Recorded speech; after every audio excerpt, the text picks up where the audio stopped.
Honestly, we don't care, this trip will actually be better without you. Mom's text still glowed on my screen when another ping landed. My brother's photo of my passport peeking from the sleeve of his hoodie. Oops. I hid it, my bad.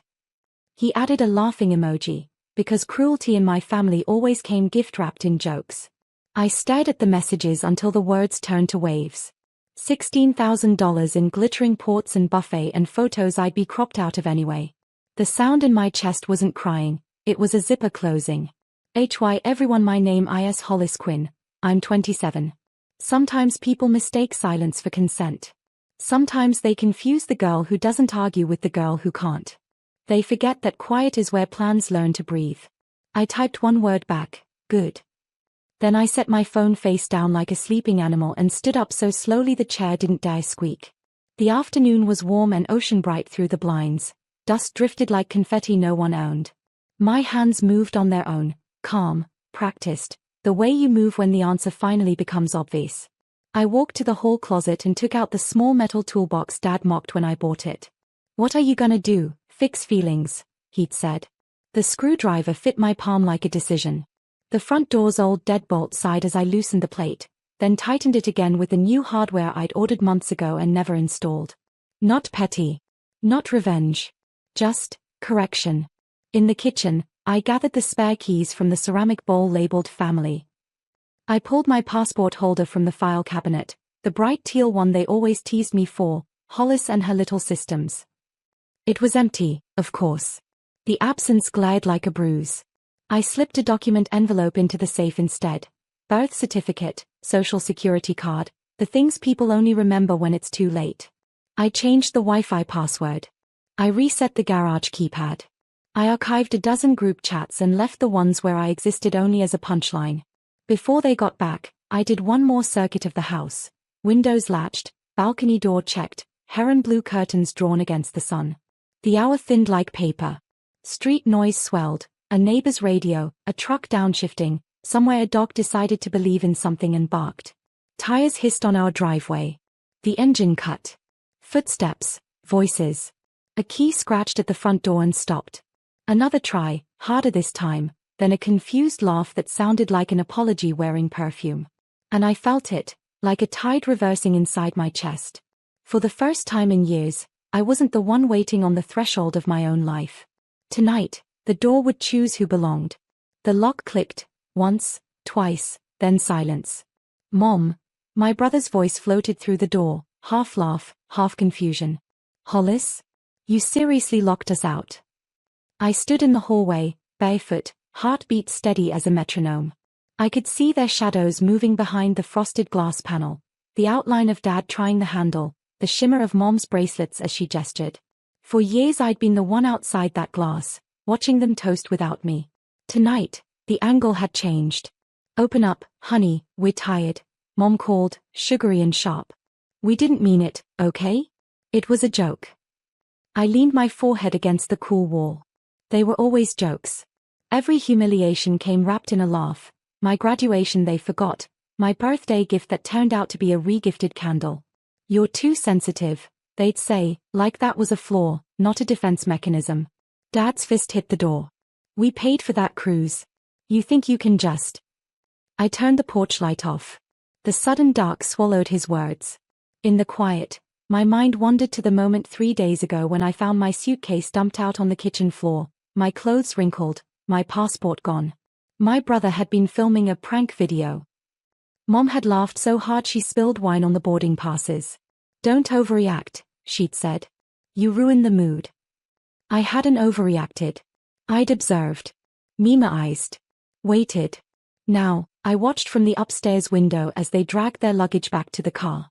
Mom's voice cracked through the night, a mixture of anger and disbelief. She's gone insane. No, I thought. I've just gone equal. When the taillights disappeared, I sat on the couch, their couch, in my soft robe, the smell of sea salt candles filling the room. Their cruise would leave without them, the tickets were still pinned to the corkboard.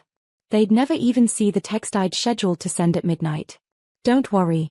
You were right, the trip will be better without you. Outside, the porch light flickered back on by itself, as if even the house had decided whose side it was on. Morning arrived with the sound of seagulls, though the nearest coast was hours away. Maybe it was just the sound of paper rustling, the boarding passes I'd left by the window fluttering in the air conditioning like stranded birds. Their tar was gone. So was their patience. At 7:43 a.m., my phone began its performance. Mom, this isn't funny. Open the door. Dad, we're calling the cops. Eli, my brother, hope you're proud, psycho. Mom's crying. I poured coffee, steady hands. The machine hissed louder than their texts. The mug read family is everything. I'd bought it years ago, now it felt like sarcasm made ceramic.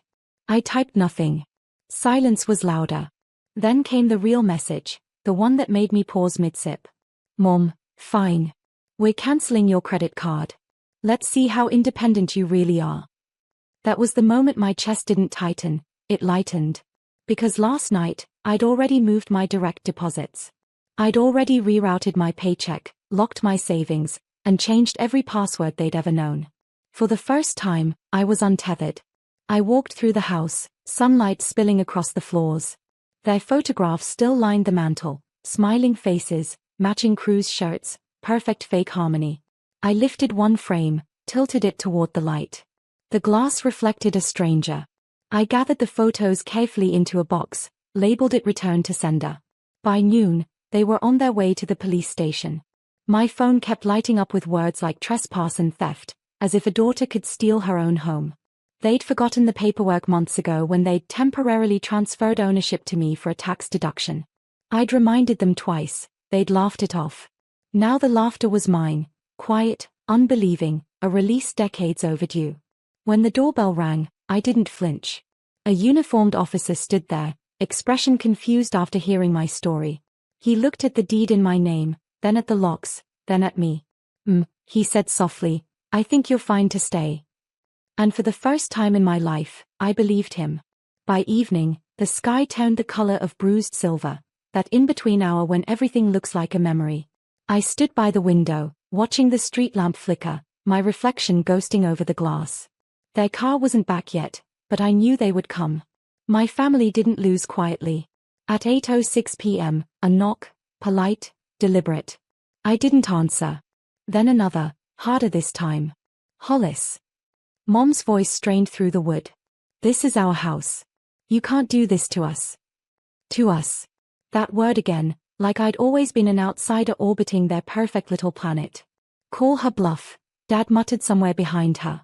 The sound of keys clattered against the porch tiles. I imagined him trying every one, the metal scraping, the curse under his breath when none fit. I opened the door halfway, just enough for the porch light to paint their faces. They looked older, smaller. I didn't feel angry, just clear. You said this trip would be better without me, I said quietly. Guess you were right. Mom's eyes flicked past me, scanning the hallway. You changed the locks. Yes. You can't. I can, I said. And I did. For a heartbeat, no one spoke. Then my brother, arms crossed, smirked like always. You're really losing it, Hollis. We were joking. I smiled, slow and even. Then consider this my punchline. The words hung there, weightless but final. Dad started to say something, then stopped when I handed him an envelope, the deed, their signatures, the proof of everything they'd forgotten in their arrogance. He unfolded it, lips moving soundlessly. Mom's voice dropped to a whisper. You planned this? No, I said, closing the door softly between us. You did. Their shadows lingered on the porch for a long time, outlined by the amber light like ghosts rehearsing regret. Then footsteps retreated, gravel crunching, the car engine flaring one last insult before fading down the road. Inside, the house exhaled. The quiet wasn't empty anymore, it was earned. In the mirror, I caught my own reflection, not the invisible girl anymore, but someone whole. Someone uninvited no longer. The following morning smelled like rain and old lemon polish. I woke before sunrise, the house still wrapped in that hushed, fragile calm that comes after a storm. I brewed coffee and sat at the kitchen counter, staring at the faint scratch marks Dad had left on the doorframe years ago, tiny, angry scars in the wood. They looked different now. Like proof. My phone was flooded with messages.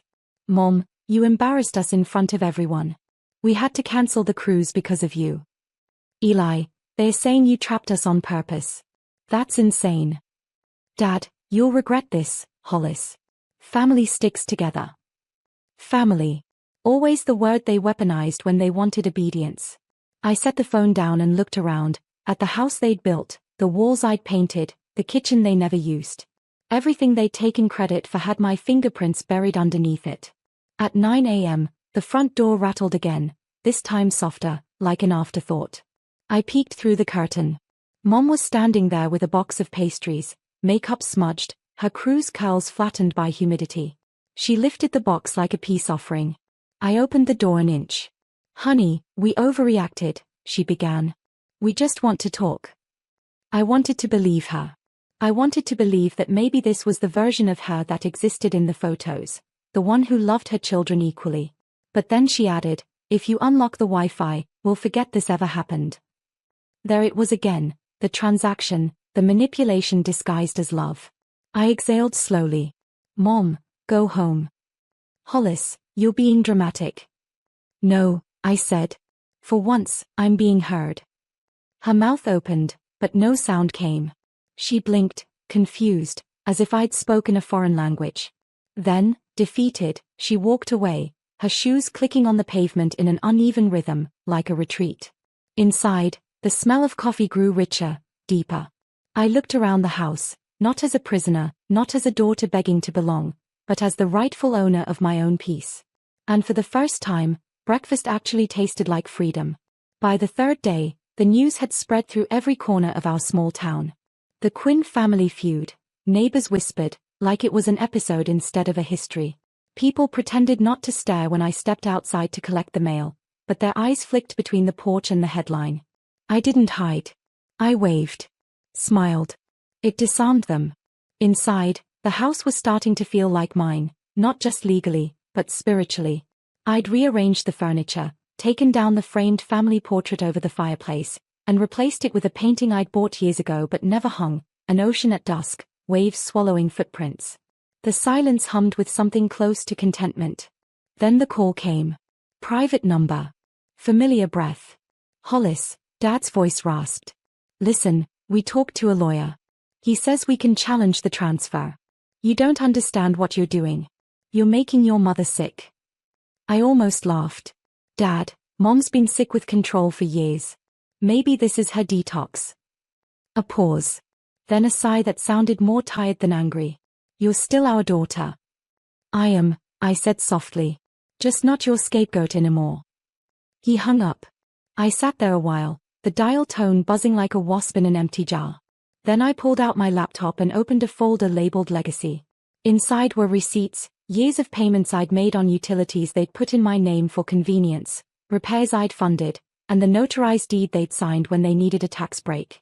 I attached everything in a neat PDF, titled it for the record, and sent it to their lawyer directly. 10 minutes later, my brother texted. You actually did it. They are panicking. I looked at his name on the screen, the boy who'd hidden my passport, laughed while I cried, and felt nothing. Just quiet understanding.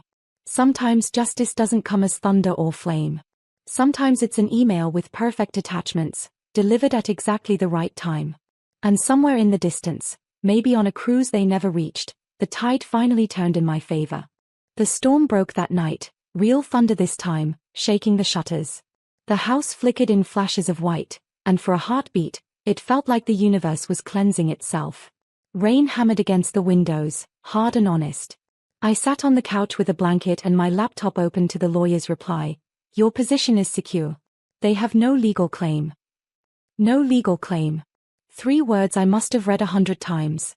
Each time, they tasted a little different, relief, disbelief, then finally peace. By morning, I found a note slipped under the door.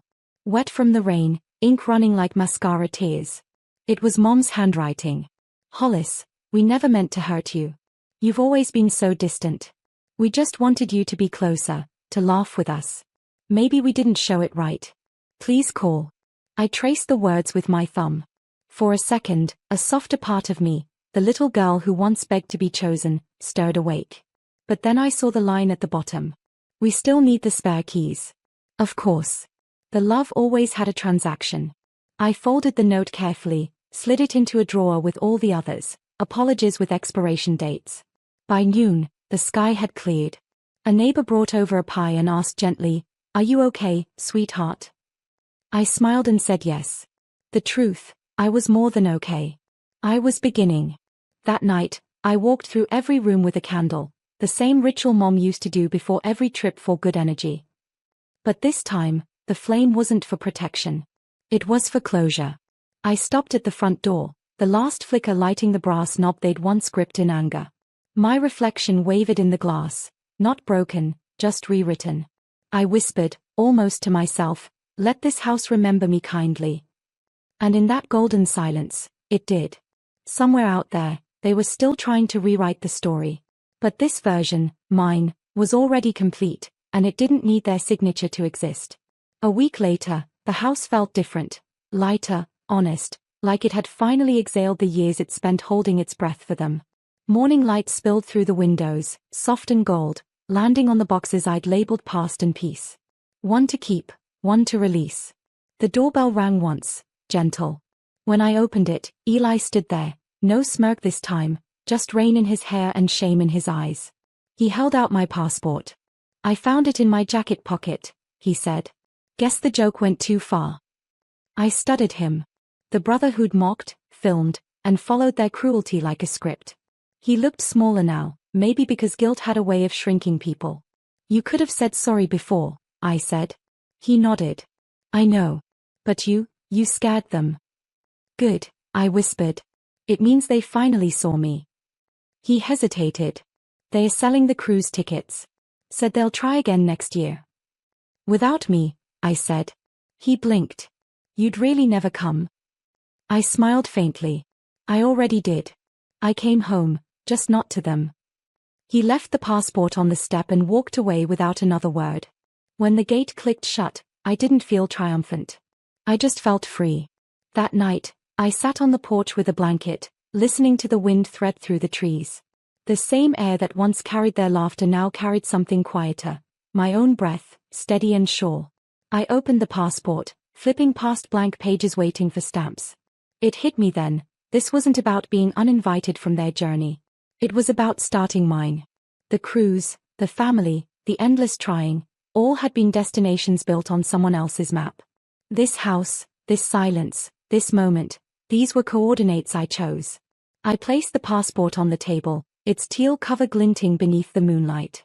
Somewhere, far away, a ship was probably leaving the harbor. But here, in my stillness, I'd already arrived. And when I whispered the word freedom, the house seemed to echo it back, softly, like a promise.